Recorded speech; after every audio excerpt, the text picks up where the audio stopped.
Hello बच्चों, आपका स्वागत है आपके अपने यूट्यूब चैनल गुरुकुल एकेडमी में। आज हम क्लास 12th के होम साइंस के ऑब्जेक्टिव क्वेश्चन देखने वाले हैं। होम साइंस के चैप्टर 6 में जितने भी महत्वपूर्ण ऑब्जेक्टिव क्वेश्चन बने हैं उसको हम आपके लिए लेकर आए हैं। अगर होम साइंस के पिछले चैप्टर के वीडियो नहीं देखे हैं तो आप प्लेलिस्ट में जाकर देख सकते हैं। होम साइंस के अलावा अन्य सब्जेक्ट का भी वीडियो आपको प्लेलिस्ट में मिल जाएगा, तो जाइए और उसे भी देखिए ताकि आपको एग्ज़ाम में सहायता मिल सके। तो आप जितना से जितना ज़्यादा से ज़्यादा ऑब्जेक्टिव क्वेश्चन कीजिए और अपने कॉन्फिडेंस को बढ़ाइए ताकि आपको एग्ज़ाम में किसी प्रकार का दिक्कत ना हो। तो चलिए शुरू करते हैं आज के पहले क्वेश्चन से। आज का पहला क्वेश्चन है, इसमें पूछा गया है कि ढोकला किस विधि से बनाया जाता है। ढोकला किस विधि से बनाया जाता है? तो एक का जो ऑप्शन है किण्वन, सेककर, बाष्पन करके, तलकर। तो ढोकला किस विधि से बनाया जाता है? तो एक का सही उत्तर हो जाएगा ऑप्शन सी, बाष्पन विधि द्वारा ढोकला को बनाया जाता है। तो एक का सही उत्तर हो जाएगा ऑप्शन सी। अगला क्वेश्चन है क्वेश्चन नंबर 2। इसमें पूछा गया कि कैल्शियम का सर्वोत्तम स्रोत है। तो निम्नलिखित में से कैल्शियम का सबसे सर्वोत्तम स्रोत कौन सा है? तो 2 का सही उत्तर हो जाएगा ऑप्शन डी, इनमें से सभी। जैसे मांस हो गया, सब्जी हो गया, दूध से बने पदार्थ हो गया, ये सभी कैल्शियम के लिए सर्वोत्तम है। तो 2 का सही उत्तर ऑप्शन डी हो जाएगा। अगला क्वेश्चन है क्वेश्चन नंबर 3। इसमें पूछा है कि घरों में संग्रहीकरण हेतु निम्नलिखित में कौन सा होना जरूरी है। घरों में संग्रहीकरण हेतु निम्नलिखित में से कौन सा होना जरूरी है? तो 3 का सही उत्तर हो जाएगा ऑप्शन ए। अगर घर में किसी वस्तु को संग्रहित करके रखना है तो भंडार गृह होना जरूरी है ताकि हम उसमें किसी भी वस्तु को संग्रहित करके रख सकें। तो 3 का सही उत्तर हो जाएगा ऑप्शन ए। अगला क्वेश्चन है क्वेश्चन नंबर 4। इसमें पूछा गया है कि दूध का सबसे अच्छा स्रोत है। तो दूध का सबसे अच्छा स्रोत क्या है, यानी कि दूध में सबसे अच्छी मात्रा में कौन सी पोषक तत्व पाया जाता है? तो 4 का सही उत्तर हो जाएगा ऑप्शन ई, ऑप्शन ए। जो दूध है, दूध में कैल्शियम का अच्छा मात्रा मिलता है, इसलिए कैल्शियम का अच्छा स्रोत है दूध। तो 4 का सही उत्तर ऑप्शन ए हो जाएगा। अगला क्वेश्चन क्वेश्चन नंबर 5। इसमें पूछा गया है कि निम्न में से बर्तन को किससे साफ करना चाहिए। निम्न में से बर्तन को किससे साफ करना चाहिए? तो ऑप्शन ए राख, साबुन, बीम या फिर इनमें सभी। तो किस वस्तु से हमें बर्तन को साफ करना चाहिए ताकि अच्छी तरह से साफ हो? तो 5 का सही उत्तर ऑप्शन डी हो जाएगा, इनमें से सभी, यानी कि सभी से आप साफ कर सकते हैं, जैसे राख से भी, साबुन से भी और बीम साबुन से भी। तो 5 का सही उत्तर ऑप्शन डी हो जाएगा। अगला क्वेश्चन है क्वेश्चन नंबर 6। इसमें पूछा है कि पारिवारिक जीवन चक्र को मुख्यतः कितने भागों में बांटा गया है। पारिवारिक जीवन चक्र को मुख्यतः कितने भागों में बांटा गया है? तो 6 का सही उत्तर ऑप्शन डी हो जाएगा। पारिवारिक जीवन चक्र को मुख्यतः 4 भागों में बांटा गया है। 6 का सही उत्तर ऑप्शन डी। अगला क्वेश्चन क्वेश्चन नंबर 7। इसमें पूछा है कि मनुष्य की प्रतिदिन की आवश्यकताओं को कितने भागों में बांटते हैं। मनुष्य की प्रतिदिन की आवश्यकताओं को कितने भागों में बांटते हैं?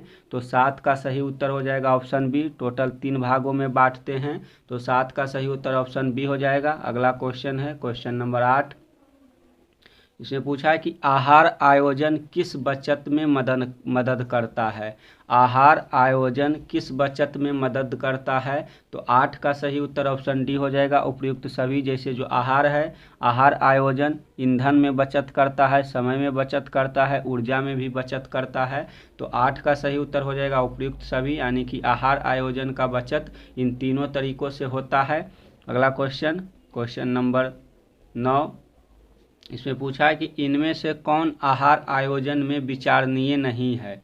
इनमें से कौन आहार आयोजन में विचारणीय नहीं है? तो 9 का सही उत्तर हो जाएगा ऑप्शन डी, जो सहायक व्यक्ति है वह आहार आयोजन में विचारणीय नहीं है। तो 9 का सही उत्तर ऑप्शन डी हो जाएगा। अगर हम आहार आयोजित रूप से ग्रहण करते हैं, यानी कि ज़्यादा इधर उधर से नहीं करते हैं, तो उसमें रसोई घर का जो आकार है उसमें बचत होगा, बर्तनों की उपलब्धता बचेगी, व्यंजन पुस्तिका का प्रकार, ये सभी आहार आयोजन का विचारणीय जो है वह सुविधा है, लेकिन सहायक व्यक्ति ये नहीं है। तो 9 का सही उत्तर ऑप्शन डी हो जाएगा। अगला क्वेश्चन, क्वेश्चन नंबर 10, इसमें पूछा है कि आहार आयोजन में कौन सी अवधि सम्मिलित है। यहाँ आयोजन है, ये थोड़ा सा मिसप्रिंट है। तो आहार आयोजन में कौन सी अवधि सम्मिलित नहीं है। तो कौन सी अवधि सम्मिलित नहीं है, तो 10 का सही उत्तर ऑप्शन बी हो जाएगा। किशोरावस्था जो है वह आहार आयोजन में सम्मिलित नहीं है, बाकी सभी अवस्थित है। तो 10 का सही उत्तर ऑप्शन बी हो जाएगा। अगला क्वेश्चन है क्वेश्चन नंबर 11, इसमें पूछा है कि हार्मोन असंतुलन के सामान्य लक्षण है। हार्मोन असंतुलन के सामान्य लक्षण निम्नलिखित में से कौन है। अगर हार्मोन की कमी होगी या फिर वृद्धि होगी तो उसे हम हार्मोन असंतुलन कहते हैं। तो हार्मोन असंतुलन का लक्षण निम्नलिखित में से क्या है। तो 11 का सही उत्तर ऑप्शन डी हो जाएगा। अगर हार्मोन असंतुलित हो जाएगा तो पेट की वसा बढ़ सकती है, घबराहट और चिड़चिड़ाहट हो सकती है, अनिद्रा हो सकती है, यानी कि नींद नहीं आ सकती है। तो इस प्रकार के सभी क्रियाएं हार्मोन असंतुलन के कारण हो सकती है। तो 11 का सही उत्तर ऑप्शन डी हो जाएगा। अगला क्वेश्चन है क्वेश्चन नंबर 12, इसमें पूछा है कि खेसारी दाल खाने से हो जाता है। तो निम्नलिखित में से खेसारी के दाल खाने से क्या हो जाता है। तो 12 का सही उत्तर ऑप्शन बी हो जाएगा। पैरों में लकवा मारता है खेसारी के दाल खाने से। अगला क्वेश्चन है क्वेश्चन नंबर 13, इसमें पूछा है कि सबसे शुद्ध जल होता है। तो निम्नलिखित में से सबसे शुद्ध जल कौन सा है। तो 13 का सही उत्तर ऑप्शन बी हो जाएगा। जो वर्षा का जल होता है वह सबसे शुद्ध जल होता है। 13 का सही उत्तर ऑप्शन बी। अगला क्वेश्चन क्वेश्चन नंबर 14, इसमें पूछा गया है कि भारत की स्वास्थ्य समस्या क्या है। भारत की स्वास्थ्य समस्या क्या है। तो 14 का सही उत्तर हो जाएगा ऑप्शन डी। इनमें से सभी जो भारत की स्वास्थ्य समस्या है वह जैसे संक्रामक रोगों की समस्या है, बढ़ती जनसंख्या भी एक समस्या है, पोषण की भी समस्या है। इस कारण से जो भारत है, भारत में स्वास्थ्य समस्या ये तीनों प्रकार के पाए जाते हैं। तो 14 का सही उत्तर हो जाएगा ऑप्शन डी, इनमें से सभी। अगला क्वेश्चन क्वेश्चन नंबर 15, इसमें पूछा है कि धात्री अवस्था में कितनी अतिरिक्त कैलोरी की आवश्यकता होती है। धात्री अवस्था में कितनी अतिरिक्त कैलोरी की आवश्यकता होती है, यानी कि गर्भावस्था में महिलाओं को कितनी अतिरिक्त कैलोरी की आवश्यकता होती है। तो 15 का सही उत्तर हो जाएगा ऑप्शन सी। 700 कैलोरी अधिक ऊर्जा की आवश्यकता होती है। तो 15 का सही उत्तर हो जाएगा ऑप्शन सी। अगला क्वेश्चन क्वेश्चन नंबर 16, इसमें पूछा कि गर्भवती स्त्री को कितनी कैलोरी की आवश्यकता होती है। गर्भवती स्त्री को टोटल कितने कैलोरी की आवश्यकता होती है एक दिन के लिए। तो 16 का सही उत्तर ऑप्शन सी हो जाएगा। 2200 से 2800 कैलोरी प्रतिदिन जो गर्भवती महिलाएं हैं उसको इतना ऊर्जा मिलना चाहिए। अगला क्वेश्चन है क्वेश्चन नंबर 17, से पूछा है कि रेफ्रिजरेटर का प्रयोग होता है। तो निम्नलिखित में से रेफ्रिजरेटर का प्रयोग किस लिए होता है।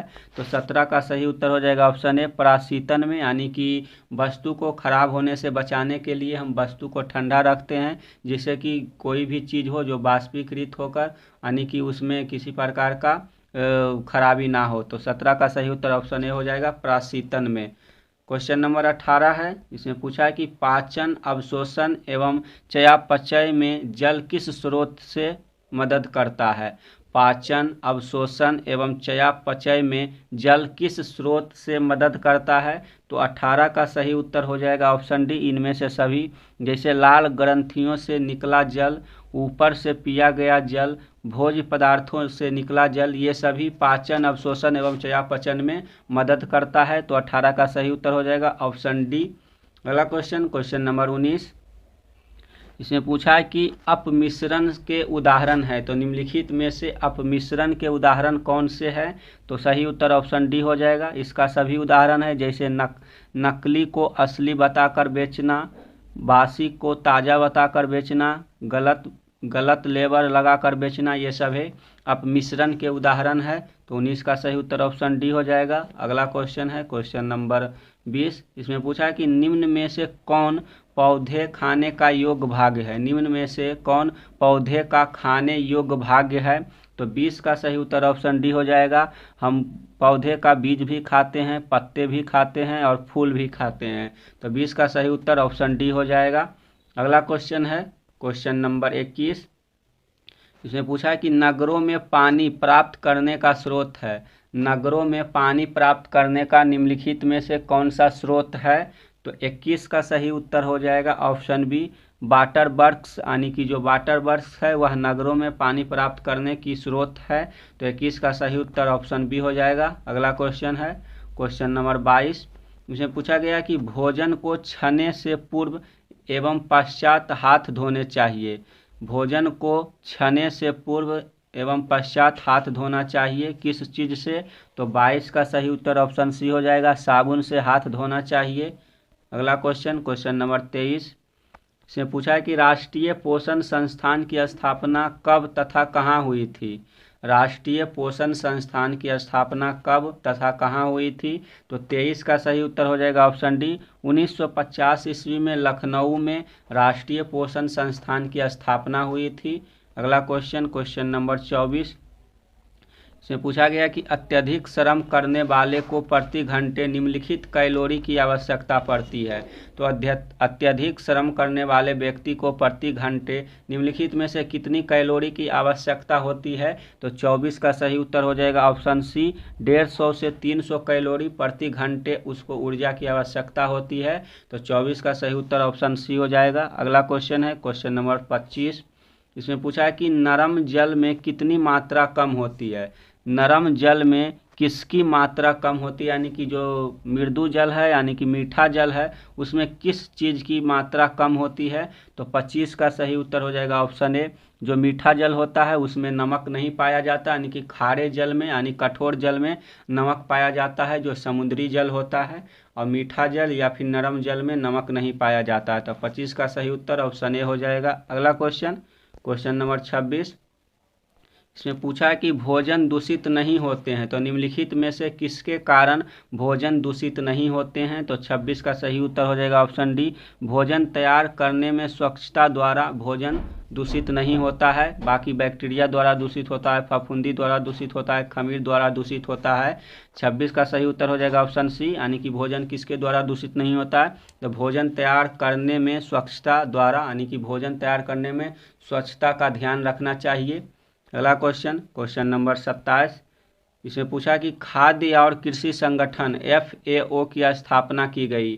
खाद्य और कृषि संगठन की स्थापना कब की गई थी? तो 27 का सही उत्तर ऑप्शन ए हो जाएगा, 1945 ईस्वी में FAO की स्थापना हुई थी। अगला क्वेश्चन नंबर 28। इसमें पूछा है कि टमाटर, हरी सब्जी, आंवला, नींबू, नारंगी, गाजर, प्याज, सेव, अमरूद, अंगूर, अनानास, बंद गोभी, हरी मिर्च, शलजम, अंकुरित अनाज आदि में निम्नलिखित में से कौन सा विटामिन पाया जाता है? तो 28 का सही उत्तर हो जाएगा ऑप्शन ए, इन सभी में विटामिन सी की मात्रा पाई जाती है। क्वेश्चन नंबर 29 है। इसमें पूछा गया कि मधुमेह में किस प्रकार का आहार देना चाहिए? अगर चीनी बीमारी हो जाता है तो किस प्रकार का आहार देना चाहिए, यानी कि किस प्रकार की खाना रोगी को देना चाहिए? तो 29 का सही उत्तर हो जाएगा ऑप्शन ए, न्यून शर्करा युक्त आहार, यानी कि जिसमें चीनी की मात्रा बहुत कम हो वैसे आहार मधुमेह के रोगियों को देना चाहिए। तो 29 का सही उत्तर ऑप्शन ए हो जाएगा। अगला क्वेश्चन है क्वेश्चन नंबर 30। इसमें पूछा गया कि फलों एवं सब्जियों के पकने की क्रिया के लिए निम्न में से कौन जिम्मेदार है? फलों एवं सब्जियों के पकने की क्रिया के लिए निम्न में से कौन जिम्मेदार है? तो 30 का सही उत्तर हो जाएगा ऑप्शन डी, जो एंजाइम है। एंजाइम फलों एवं सब्जियों को पकने में जिम्मेदार है। तो 30 का सही उत्तर ऑप्शन डी हो जाएगा। अगला क्वेश्चन नंबर 31। इसमें पूछा है कि खाद्य पदार्थों का मानक चिन्ह है, तो निम्नलिखित में से खाद्य पदार्थों का मानक चिन्ह क्या है, यानी कि सरकार द्वारा कौन सा चिन्ह प्रयोग करने के लिए कहा जाता है खाद्य पदार्थ मानकों को? तो 31 का सही उत्तर ऑप्शन बी हो जाएगा, RPO। अगर किसी खाद्य पदार्थ पर लिखा हुआ है तो वो मानक उसका स्टैंडर्ड मानक के रूप में बनाया गया है, जिस पर कि सरकार की अनुमति होती है, जिस मात्रा में सभी पोषक तत्वों को देने के लिए उसी मात्रा में उसमें उपस्थित होती है। तो 31 का सही उत्तर ऑप्शन बी हो जाएगा, RPO। अगला क्वेश्चन है क्वेश्चन नंबर 32। इसमें पूछा गया कि दूध में मिलावट को परख करने वाले यंत्र का नाम है। तो दूध में मिलावट को जांचने वाले निम्नलिखित में से कौन सा यंत्र है? तो 32 का सही उत्तर हो जाएगा ऑप्शन बी, लैक्टोमीटर। जो दूध की जांच करता है उसे लैक्टोमीटर कहा जाता है, यानी कि वो जांचता है कि दूध में पानी मिलाया हुआ है या नहीं। अगला क्वेश्चन है क्वेश्चन नंबर 33। इसमें पूछा कि भोजन को बचाना चाहिए, तो निम्नलिखित में से भोजन को किससे बचाना चाहिए? तो 33 का सही उत्तर ऑप्शन ए हो जाएगा, मक्खियों से, यानी कि जो घरेलू मक्खी होती है उससे भोजन को बचाना चाहिए, यानी कि भोजन को हमेशा ढक कर रखना चाहिए। तो 33 का सही उत्तर ऑप्शन ए हो जाएगा। अगला question number 34।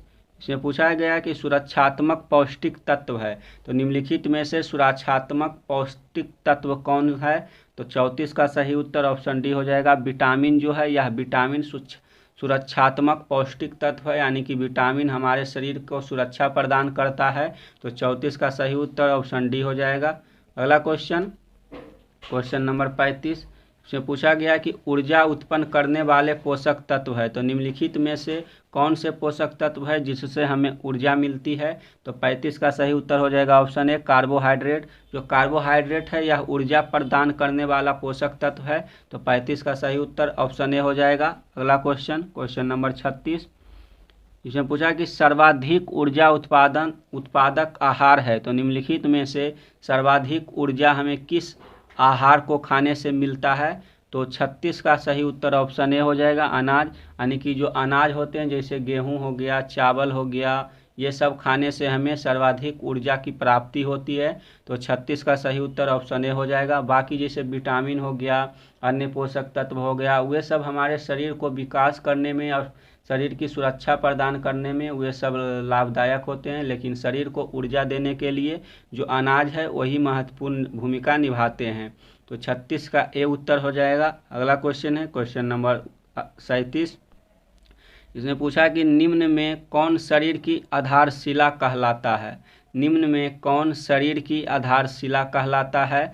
Carbohydrate, protein, vitamin या फिर खनिज लवण। तो किसे हम शरीर की आधारशिला कहते हैं? तो 37 का सही उत्तर हो जाएगा ऑप्शन बी, जो प्रोटीन है। प्रोटीन शरीर की आधारशिला कहलाती है, यानी कि प्रोटीन से ही हमारा शरीर विकसित होता है, इसी से बना होता है। जितने भी मांसपेशियां हो वो सभी प्रोटीन का ही बना होता है, यानी कि एक एक कोशिका सभी प्रोटीन से निर्मित है। तो 37 का सही उत्तर ऑप्शन बी हो जाएगा। अगला क्वेश्चन है क्वेश्चन नंबर 38। से पूछा कि भोज्य पदार्थों का प्रमुख अवयव कौन है? भोज्य पदार्थों का प्रमुख अवयव कौन है, कौन नहीं है? यहाँ पूछा गया कि कौन भोज्य पदार्थों का प्रमुख अवयव नहीं है? तो ऑप्शन ए है प्रोटीन, विटामिन, वायु या फिर कार्बोज एवं खनिज लवण। तो 38 का सही उत्तर ऑप्शन सी हो जाएगा। जो भोज्य पदार्थ है, भोज्य पदार्थ का अवयव वायु नहीं है, बाकी सभी है। जैसे प्रोटीन हो गया भोज्य पदार्थ में मिलता है, विटामिन भी भोज्य पदार्थ से ही हमें मिलता है, कार्बोहाइड्रेट एवं खनिज लवण ये सभी हमें भोज्य पदार्थों से ही मिलता है। तो 38 का सही उत्तर ऑप्शन सी हो जाएगा, यानी कि ये खाद्य पदार्थों का अवयव वायु नहीं है।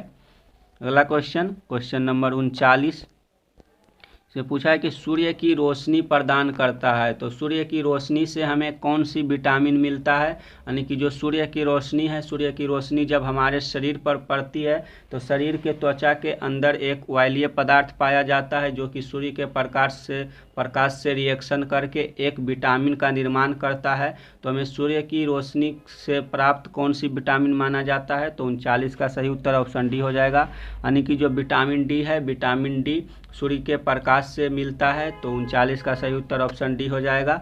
अगला क्वेश्चन है क्वेश्चन नंबर 40। इसमें पूछा कि परिवार के दैनिक आहार को कितनों भागों में बांटा गया है? परिवार के दैनिक आहार को कितने भागों में बांटा गया है? तो ऑप्शन ए है 2, 3, 4 या फिर 5। तो 40 का सही उत्तर हो जाएगा ऑप्शन सी, परिवार के दैनिक भोज्य को 4 भागों में बांटा गया है। तो 40 का सही उत्तर ऑप्शन सी हो जाएगा। इस प्रकार से हम आज के क्वेश्चन सीरीज में टोटल 40 ऑब्जेक्टिव क्वेश्चनों को देखे हैं, जो कि महत्वपूर्ण वीवीआई ऑब्जेक्टिव क्वेश्चन थे, जो बार बार एग्जाम में पूछे गए हैं। तो आप क्वेश्चन को अंत तक देख लिए हैं तो आपको पता चल गया होगा कि किस प्रकार के क्वेश्चन आपको होम साइंस से देखने को मिलेगा। तो आप इसी प्रकार से जुड़े रहिए और अपनी तैयारी को मजबूत करते रहे। चलिए मिलते हैं एक नए वीडियो के साथ, तब तक के लिए धन्यवाद।